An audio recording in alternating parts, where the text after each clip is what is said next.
Hey, what's going on, y'all? It's your boy Eddy, and I got something to talk about. I hadn't put out a video in a while, but some things have been happening real fast, especially in the world of pro wrestling, involving a writer getting fired, 8-6, aka FE'd or future endeavor. Now, an article popped up a while back where a writer went on a podcast and started talking about her time there at the WWE. I'm going to go ahead and read it to you, and then I'm going to explain why she shouldn't have done that. All right. This says, I'm on the Monday Night Raw team. So there's Monday Night Raw and Friday Night SmackDown, and the people I know that are on it are Bobby, wrestlers. His name is either Bobby Ashley or Bobby Lashley. And I really should know that. He's this giant black guy, and the people who are part of his crew, I know that they call, or at least as of last year, they call themselves the Hurt Business. The Hurt Business. They wear suits, and they're like, we're cool. All right.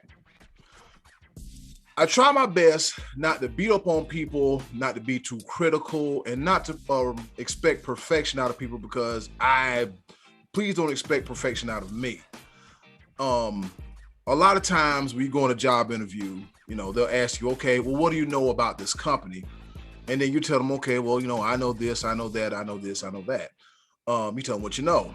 And in this case, this writer, they get a job to get hired at the WWE, and they probably thought that, I'm not going to get asked that question, but you don't know who Bobby Lashley is. And was also stated that knowledge of the product was not important, which kind of makes sense because look at some of the mess on Monday Night Raw and TV now and WWE as a whole.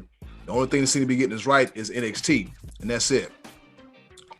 So with this writer saying this, it takes me back to a time, like as I said, product knowledge. Product knowledge is important. And the thing about it is, as a writer, you shouldn't really be going on podcasts talking, because wrestling is considered a sacred industry, if you will. I remember hearing stories back in the day of the heels riding together and then the faces riding together when they traveled from town to town during the territory days or whatever. Not once would you have ever saw Papa Shango driving and Ricky Morton riding shotgun. You would have never seen that happen. It's about keeping secrets. Yes, it's scripted and predetermined, but it's about keeping secrets, not telling everything you know. One of the biggest issues today in the wrestling business is dirt sheets, spoilers, people giving information to Dave Meltzer, and either it's true or not. We don't know. Either guys who are not getting over in the locker room, they tend to be telling him all kind of stuff. He believes it. He writes it. He stirs up all this other stuff. And then you got guys like Vince Russo who can't stand them. And it's just, it's crazy. It's crazy. So moving right along with this story, let's see if I can find this article here. It's a fast moving story. So yes, like I said, the writer, she gets on there, she starts telling stuff. I don't know who Bobby Lashley is, and I don't know who Bobby Ashley is. Once again, like I said, it's important to know the product. How, as a writer, are you going to go into an environment and not know the basics, some of the characters? Okay, who are the main characters? Who are the good guys, the bad guys, the heels, the faces, the factions? Tell me their personalities. I know it might be a lot to ingest on the fly, but that's why product knowledge is important. With anything you do, know what you're getting into before you get too knee deep into it. You start calling dudes Bobby Ashley and, not knowing what's going on and everything, because this is wild. This is crazy. All right. And probably about like an hour ago, or maybe, 44 minutes ago, I'm not going to disclose the person's name because they're probably going to get ran all up and down the road through the ringer this weekend, so I'm going to save them some trouble. Sean Ross Sapp, he's a journalist, wrestling journalist. He reports that the WWE writer has been let go. She was in the news this week after a podcast appearance where she said she wasn't familiar with the product. All right, as I said, product familiarity is very important no matter what you do. You see this Sports Bros podcast? If I didn't have product knowledge, then what would I look like coming on here every Tuesday telling everybody about sports, talking sports, and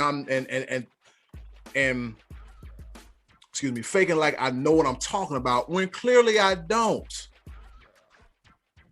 So somehow, some way, she got comfortable and went to a podcast and started telling everything.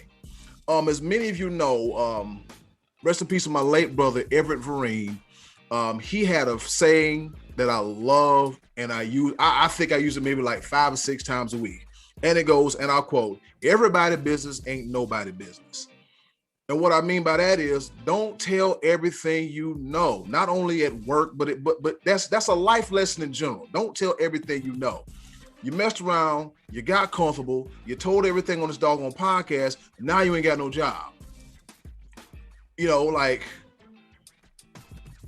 and then you admitted that you don't have product knowledge on such a wide scale, and it's like, oh man, I'm like, this ain't gonna turn out good. This is not gonna turn out good because the WWE is not gonna like this. When you start telling how the sauce is made, they're gonna get you out. They're gonna get you up out of there because now you're considered a locker room mole, and you're talking too much. Like I said before, wrestling is a sacred business. A lot of secrets are kept. Some of it is called kayfabe. You know, you got to play the role. You got to stay in character. Prime example, you look at a guy like MJF.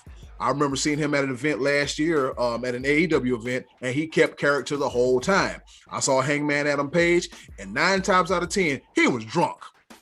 Okay, he was drunk. So let this be a lesson to you, boys and girls, children of all ages, and everybody. Don't tell everything you know. Don't get too comfortable. I think now with social media, people have been made comfortable to, oh, I'll tell everything, because every time you turn around, you got somebody, you know, talking about just some people just talking in general. I don't like her. She don't like me. Oh, my man's the world's best man on the planet. My man's a scumbag. She ain't worth 2 dead flies smashed. I'm broke. I'm drunk. I'm high. I need love. I got a broken heart, and so on and so on and so on. See, social media has made it comfortable for people to just get on there and start spewing and just start talking, start running off at the mouth, just go, go, go, go, go. And then when somebody has a perception of them, they wonder why this person's looking at them like that, because you messed around and fell for the booby trap. You got comfortable, you got online, you started talking, and now people are looking at you in a very different way. So in order for you not to project this image of who you are, keep a button on it. Everybody business ain't nobody business. Sometimes you got to keep things to yourself, and especially a job as a writer, that's supposed to be top secret. You can't tell everything. If you don't know the product knowledge, hell, at least learn on the fly. I mean, Wikipedia is not credible, but start there. Okay, his name is Bobby Lashley. His crew is the Hurt Business. His manager is MVP, Montel Vontavious Porter. He wrestles Drew McIntyre. This is Matt Riddle. This is you have to educate yourself when it comes to product knowledge. Product knowledge is very important. Like I said, with this podcast, the Sports Bros podcast, I would look very silly coming on here not knowing what I'm talking about.